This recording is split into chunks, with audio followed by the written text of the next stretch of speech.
క్రీస్తు రక్షణ ప్రసాదించుటకు ఈ లోకంలోనికి వచ్చాడు. నశించిన దానిని వెదకి రక్షించుటకు మనుష్య కుమారుడిగా దేవుని కుమారుడు వచ్చాడు. అదే యేసుక్రీస్తును గురించినటువంటి వార్త. ఎవరి జీవితంలో రక్షణ పొందలేదో అది అత్యంత దౌర్భాగ్యకరమైన పరిస్థితి. ఈ సందేశమును వింటున్న నీ జీవితంలో రక్షణ లేకపోతే ఈ సందేశము చివర జరిగే ప్రార్థనలో మోకరించి మీ పాపములు ఒప్పుకొని ప్రభు దగ్గర మారు మనసు పొందండి. రక్షణ లేని వారిని సాతాను వచ్చి పట్టుకుంటాడండి. బైబిల్లో చూస్తే మొదట సాతాను ఆ చిన్న అబ్బాయిని పట్టుకున్నాడు. వాడికి అనగా సాతానుకు వయస్సుతో భేదం లేదు. వృద్ధులనైనా యవ్వనులనైనా నడి వయస్కులనైనా బాలులనైనా పట్టుకుంటాడు.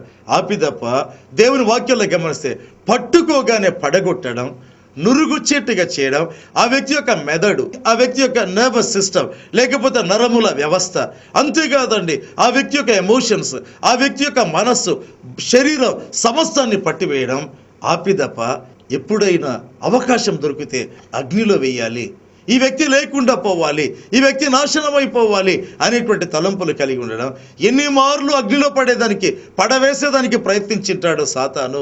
ఎన్ని మార్లు నీళ్ళలో పడవేసి ఈ ఊపిరితిరక ఈ అబ్బాయి చనిపోవాలి అని కోరాడు సాతాను. ప్రియ దేవుని బిడ్డలారా, సాతాను ఇన్ని రకాలుగా పనిచేస్తారండి. యోబు గ్రంథం 2వ అధ్యాయం 5వ వచనంలో గమనిస్తే సాతాను నేరుగా దేవుణ్ణి ఒక మాట అడిగాడు, ప్రభువా ఒక అనుమతి నేను కోరుతున్నాను, యోబు దేహము మీద నాకు అనుమతి ఇవ్వు, ఆ యొక్క ఎముక మీద నాకు అనుమతి ఇవ్వు. ఏంటి ప్రేమైన వారలారా, దేవుని బిడ్డల దేహాన్ని సాతాను చూస్తాడండి. ఆ దేహాన్ని చూస్తే ద్వేషం, జలసిరాటం ప్రారంభిస్తుంది. అయ్యో నాకు ఈ దేహం లేదే, అయితే ఇక మనుషులకి దేహం ఉంది, ఇంత అందమైనటువంటి దేహం ఉంది, కాబట్టి దేహాన్ని దెబ్బతీయాలి. కనుక సాతాను వెళ్ళి నేరుగా దేవుని అడిగాడు, దేవా మీ అనుమతి లేకపోతే ఏ దేహాన్ని నేను తాకలేను, ఎందుకంటే మీ కంచె ఆ యొక్క యోబు చుట్టూ ఉంది, కనుక అనుమతి కోరుతుంటున్నా. యోబు యొక్క దేహం మీద ఇంకా అడుగుతున్నాడు, లోపల ఎముక ఉంది, ఆ ఎముక చాలా గట్టిగా ఉంటుంది, ఆ ఎముకను చూచి నేను తట్టుకోలేకపోతుంటున్నాను, ఆ యొక్క ఎముక మీద కూడా నాకు అధికారం కావాలి. అవునండి, సాతాను క్రియలలో ఒకటేంటి, మనిషి యొక్క దేహాన్ని పట్టుకోవడం, మనిషి యొక్క ఎముకను, మనిషికి ఉండేటువంటి ఆరోగ్యాన్ని దెబ్బతీయడం, ఆరోగ్యాన్ని దొంగిలించడం, ఇది సాతాను చేసేటువంటి క్రియ. దేవుని ప్రియబిడ్డలారా, ప్రభు ఈ దినాల మనతో మాట్లాడుతుంటున్నాడు. చాలా కాలం కిందట మధ్యరాత్రి వేళ ఒక కుటుంబం నా దగ్గరికి వచ్చి అర్జెంటుగా మీరు హాస్పిటల్కి రావాలి, వచ్చి ప్రార్థన చేయాలి అన్నారు. మధ్యరాత్రి సమయం కనుక ఆ యొక్క వేళలో వెళ్ళటం కొంచెం కష్టమే. ఏమైనా కానీ నిశ్చయించుకొని దాదాపు 12-1 గంట మధ్య ప్రాంతంలో హాస్పిటల్కి వెళ్ళానండి. అక్కడ ఒక సహోదరి ఉంది హాస్పిటల్లో. ఆమెను చూడగానే నాకేమనిపించిందంటే 16 సంవత్సరాల వయస్సు ఉండేటువంటి ఒక అమ్మాయిలాగా అనిపించింది. అంత చిన్నగా ఆ వ్యక్తి కనిపించారు. ఆ వ్యక్తి యొక్క సమస్య ఏంటంటే రక్తం ఎక్కిస్తే మరుసటి దినానికి రక్తం లేనట్టుగానే ఉంటుంది. రక్తం 2 బాటిల్స్ ఎక్కించిన మరుసటి రోజు రక్త పరీక్ష చేస్తే రక్తహీనతే ఉంటుంది. మళ్ళీ 2 బాటిల్స్ ఎక్కిస్తే పరీక్షిస్తే మళ్ళీ రక్తహీనతే ఉంటుంది. తర్వాత ఆమెకు చూపు లేదు. తర్వాత కోమాలో ఉండేటువంటి స్త్రీ, ఆమె యొక్క వయసు దాదాపు 50 సంవత్సరాలండి. అయితే ఆ విధమైన జబ్బు వల్ల మనిషి పూర్తిగా నీరసించిపోయి ఆ విధంగా ఒక 16 సంవత్సరాల వయసు ఉండేటువంటి అమ్మాయి ఏ విధంగా ఉంటుందో ఆ విధంగా ఉండడం నేను గమనించినాను. హాస్పిటల్లో వార్డులోనికి వెళ్ళగానే వెంటనే దేవుని ఆత్మ నా మీదకి బలంగా దిగిరాటం జరిగింది. పరిశుద్ధాత్మను వచ్చి ఆవరించాడు, పరిశుద్ధాత్మను నడిపించడం ప్రారంభించాడు. ఆమె ఉండేటువంటి ఆ యొక్క మనసు దగ్గరికి నేను వెళ్ళగా వెంటనే కుటుంబ సభ్యులను చూచి మీరు బయటికి వెళ్ళండి అన్నారు. నేను ఒంటరిగా ప్రార్థన చేయాలి, దేవుని ఆత్మ ఆ విధంగా నడిపించాడు. ప్రియ దేవుని బిడ్డలారా, వారు వెళ్ళగా తలుపేసేశారు. నేరుగా ఆమె దగ్గరికి వెళ్ళారు. కోమాలో ఉండి ఆమె లేచి కూర్చునిందండి. కోమాలో ఉండేటువంటి ఆ స్త్రీ లేచి కూర్చునింది. అతి భయంకరంగా తన యొక్క రూపాన్ని ప్రదర్శించడం ప్రారంభించింది.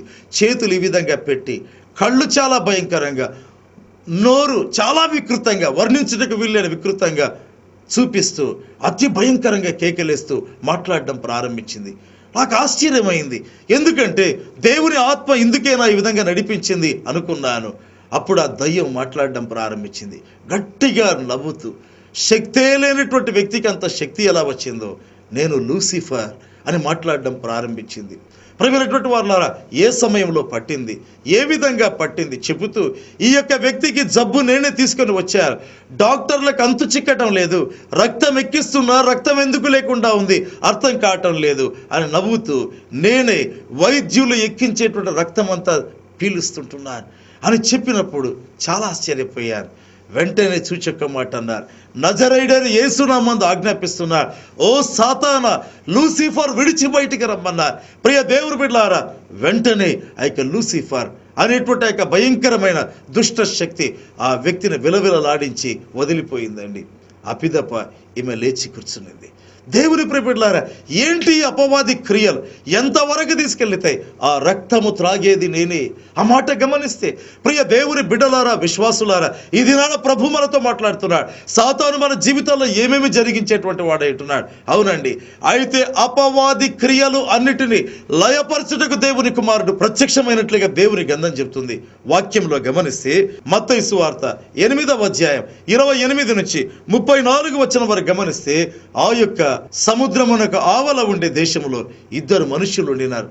వారికి దయ్యములు పట్టినట్లుగా దేవుని వాక్యంలో రాయబడింది. వారు మిగుల ఉగ్రులు గనుక ఎవరు ఆ మార్గం గుండా వెళ్ళలేకపోయినట్లుగా రాయబడింది. వారు ఎంత ఉగ్రులు అంటే ప్రియమైన వారులారా, ఎవరు కూడా ఆ మార్గం గుండా వెళ్ళలేరు.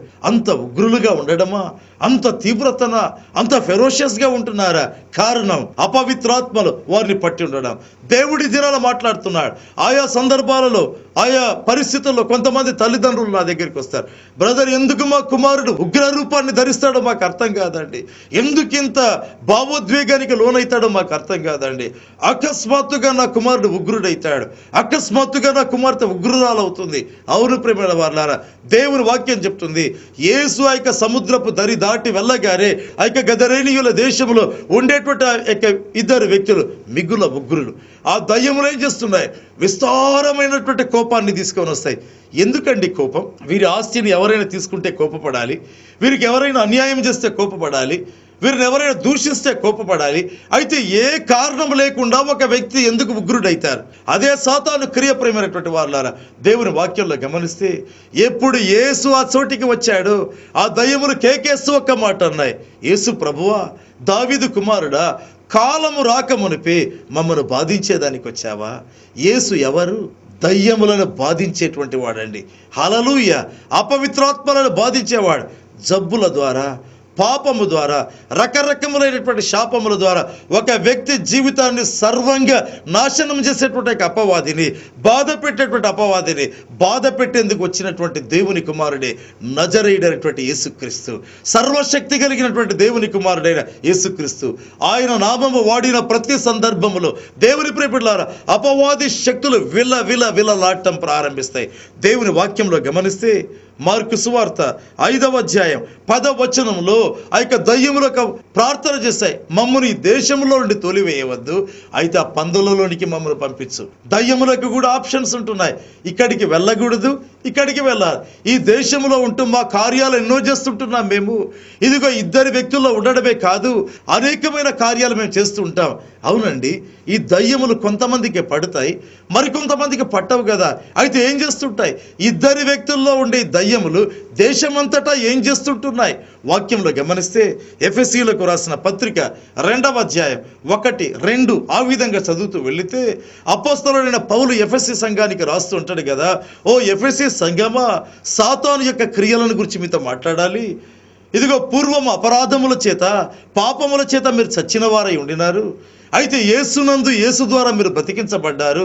పూర్వము వాటిని చేయిచు వాయుమండల సంబంధమైన అధిపతిని, అనగా అవిధేయులను ప్రేరేపించే శక్తికి అధిపతిని అనుసరించి నడుచుకొనుచు ఈ ప్రపంచ ధర్మము చొప్పున మునుపు నడుచుకొనుచుంటిరి. కొంతమందిని సాతాను పట్టుకుంటాడు, మరికొంతమందిని ప్రేరేపిస్తూ ఉంటాడు. దేనికి ప్రేరేపిస్తాడు? ఈ ప్రపంచ ధర్మము చొప్పున నడిచేదానికి, ఈ లోకపు పోకడ చొప్పున నడిచేదానికి. లోకములో ఉన్న యవనస్తులందరూ పాపం చేస్తున్నారు, కనుక ఇది fashion of the day and the trend of the day, లోకములో ఉండేటువంటి పద్ధతి, కనుక మనము ఈ మార్గం కూడా వెళదాం అని చెప్పేట్టుగా ప్రేరేపించడం ప్రారంభిస్తాడు. చెడు చేయునట్లుగా, చెడు మాట్లాడునట్లుగా, చెడు వినున్నట్లుగా, చెడు చూస్తున్నట్లుగా ప్రేరేపించేటువంటి వాడు సాతాను అయి ఉంటున్నాడు. కొందరిని పట్టుకుంటాడు, కొందరికి జబ్బులు తెస్తాడు, కొందరికి ఆస్తిని దొంగిలిస్తాడు. యోబు జీవితంలో జరిగినట్లుగా ప్రేమైన వాళ్ళ కుటుంబాన్ని డిస్టర్బ్ చేస్తాడు. యోబు కుటుంబంలో జరిగినట్టుగా అనేక మందిని చెడు చేయనట్లుగా ప్రేరేపిస్తుంటాడు. సమూయేలు మొదటి గ్రంథం 16వ అధ్యాయం 14వ వచనం నుంచి మనం గమనిస్తే, ప్రేమైన వారలారా, యెహోవా యొద్ద నుంచి ఒక దురాత్మ వచ్చి సౌలును వెరపింపజేసినట్లుగా దేవుని గ్రంథంలో మనం చూస్తాం. తర్వాత తన సేవకులు మాట్లాడుతూ, నీ కొరకు ఒక వాయిద్యములు వాయించగలిగిన వ్యక్తిని తీసుకొని వస్తాము, అతడు వాయిద్యములు వాయిస్తే నీవు సేద తీరుతావు అన్నారు. అంటే అపవిత్రాత్మ సౌలు మీదకి వచ్చినప్పుడు సేద లేకుండా చేసేది, నెమ్మది లేకుండా చేసేది. ప్రేమైనటువంటి వారలారా, ఆపిదప గ్రంథంలో చూస్తే సమూయేలు మొదటి గ్రంథం 18వ అధ్యాయం 10వ వచనం, సాతాను సౌలు మీదకి వచ్చినప్పుడు, లేదా యెహోవా యొద్ద నుంచి దురాత్మ సౌలు మీదకి వచ్చినప్పుడు ఏం జరిగింది? మొదట వెరపించినట్లుగా వ్రాయబడింది, నెమ్మది లేకుండా చేసినట్టుగా వ్రాయబడింది. ఇప్పుడైతే సౌలు ప్రవచించడం ప్రారంభించాడు. చాలా వింతగా ఉంది కదండి. అపవాది తన మీదికి రాగా సౌలు ప్రవచించడం ప్రారంభించాడు. మొదట వెరపించడం, తర్వాత నెమ్మది లేకుండా చేయడం. ఇదే విధంగా ఉన్నట్లయితే ఇదిగో దేవుని సేవకులను పిలిపిస్తారని చెప్పేసి ఈ సాతాను ప్రవచనం అనేటువంటి నాటకం ఆడడం ప్రారంభించాడు. అమ్మో, ఎంత ప్రమాదం అండి. సాతాను ఆత్మ కూడా పరిశుద్ధాత్మలాగా ప్రవచించినట్లుగా నటిస్తాడు. పరిశుద్ధాత్మ దేవుడు ప్రవచించే ఆత్మ, సాతాను ప్రవచనాన్ని నటించేటువంటి ఆత్మ అంటున్నాడు. 18వ అధ్యాయం 11వ వచనంలో గమనిస్తే, దేవుని దగ్గర నుంచి దురాత్మ రాగా ఈ మారు సౌలు ఏం చేస్తాడంటే ఈట చేత పట్టుకున్నాడు. మొదట వెరపించడం, తర్వాత నెమ్మది లేకుండా చేయడం, మళ్ళీ వచ్చినప్పుడు ప్రవచించేట్టుగా చేయడం, తర్వాత వచ్చినప్పుడు ప్రేమైనటువంటి వాళ్ళ ఈట పట్టుకునేట్టుగా చేయడం. ఒక వ్యక్తి మీద సాతాను మాటి మాటికి వచ్చినప్పుడల్లా తన క్రియలు ఆ వ్యక్తిలో అధికం చేయడం ప్రారంభించాడు. దేవుని ప్రియ బిడ్డలారా, యేసు దినాన్నితో మాట్లాడుతున్నాడు. అపవాది ఒక వ్యక్తి దగ్గరికి వచ్చి వెళ్ళేవాడు కాదు, చూచి వెళ్ళేవాడు కాదు, తన క్రియలు దినదినం అధికం చేసేటువంటి వాడు. చివరికి ఆ వ్యక్తి యొక్క ప్రాణాన్ని కోరేటువంటి దొంగ అయింటున్నాడు. యేసుప్రభు అన్నాడు, సాతాను ఒక దొంగ లాంటి వ్యక్తి, వచ్చి ఒక వ్యక్తిని దేవుని రాజ్యంలోనికి వెళ్లకుండా ఆ ఆత్మను దొంగిలించేటువంటి ఒక దొంగ. ప్రేమైన వారలారా, దేవుని వాక్యం చెప్తుంది కదా, అపవాది క్రియలను లయపరచుటకు దేవుని కుమారుడు ప్రత్యక్షమయ్యారు. అపవాది క్రియలు ఏమేమి ఉన్నాయో వాటన్నిటిని లయము చేసేదానికి దేవాది దేవుని కుమారుడైన యేసు ప్రత్యక్షమయ్యాడు. నీ జీవితంలో ఏ సమస్య గుండా వెళుతున్నావు? అపవాది ప్రేరేపిస్తుండగా అతి భయంకరంగా పాపము కూడా వెళుతున్నావా?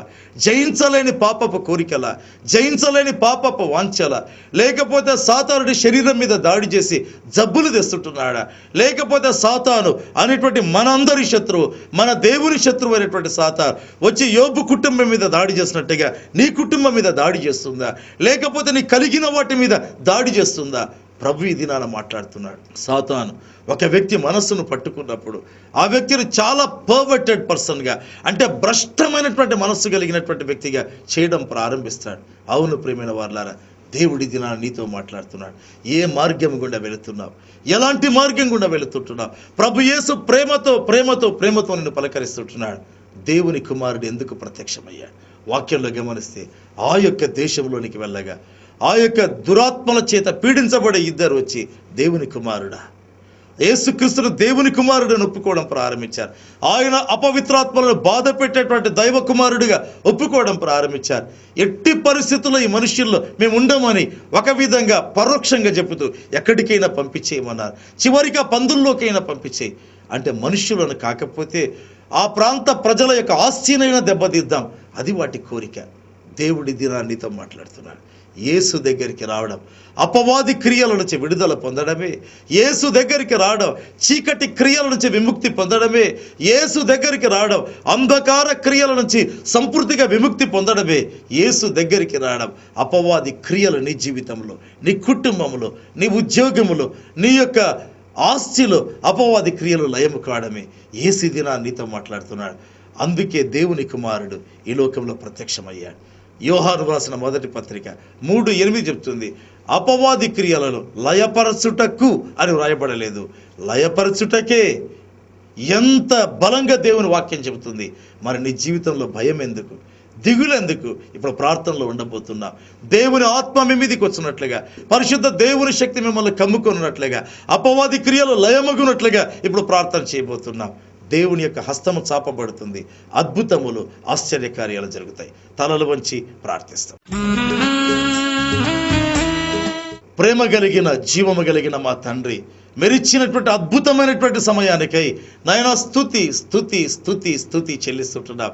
దేవాది దేవ, జీవ ప్రదాత, సర్వలోక రక్షక, ఉన్నవాడనేటువంటి దేవ తండ్రి, మీ దగ్గరికి మేము వస్తుంటాం ప్రభువా. మీ ఆత్మ ఇప్పుడు దిగి వస్తుండగా మీకు వందనాలు నాయన. అపవాది క్రియలను లయపరిచేటువంటి దేవుని కుమారుడా, ఇప్పుడు దిగి రండి నాయన. ఒక్కొక్కరి దగ్గరికి రండి ప్రభువా. ఒక్కొక్కరిని ఆవరించండి నాయన. ఒక్కొక్కరిని సంధించండి నాయన. ఒక్కొక్కరి జీవితంలో మీ శక్తిని పంపండి ప్రభువా. ఒక్కొక్కరి జీవితంలో మీ శక్తిని చాలా బలంగా పంపండి ప్రభువా. ఒక్కొక్కరి జీవితంలో పరిశుద్ధాత్మ దేవుడు మిగుల బలముగా పరిచేయనట్లుగా అనుగ్రహించండి ప్రభువా. మీ ఆత్మ దిగి వస్తుండగా నా తండ్రి, నా దేవ, మైటీ మిరకల్స్ అడుగుతున్నారు, మాస్ మిరకల్స్ అడుగుతుంటున్నారు, స్వస్థతలు అడుగుతుంటున్నారు. అవును ప్రభువా, అది శరీరములు సాతాను చేసినటువంటి దాడి అయితే అది ఏ వ్యాధి అయినా తొలగించండి ప్రభువా. అది ఏ వ్యాధి అయినా తొలగించండి నాయన. అది ఏ వ్యాధి అయినా తొలగించండి ప్రభువా. జీవము గల దేవుని కుమారుడు, అపవాది క్రియలను లయము చేసే దేవుని కుమారుడు యేసు నామమందు ప్రతి శరీరములోని ప్రతి వ్యాధి, ప్రతి బలహీనత, ప్రతి సమస్య విడిచిపోవునుగాక. యేసు నామమందు విడిచిపోవునుగాక. యేసు క్రీస్తు యొక్క శక్తి కలిగినటువంటి నామమందు ఏ కుటుంబంలో అయితే సాతాను దాడి చేసి ఆ కుటుంబాన్ని అల్లకల్లోలం చేసి ఉంటున్నాడు, నా తండ్రి, whatever the problem is, యేసు నామందు ఆజ్ఞాపిస్తున్నా ఆ యొక్క సాతాను క్రియలు ఆ కుటుంబంలో తక్షణమే లయమైపోవునుగాక. అపవాది క్రియలన్నీ అలాంటి ప్రతి కుటుంబములో నిజముగా లయమైపోవునుగాక, లయమైపోవునుగాక తండ్రి.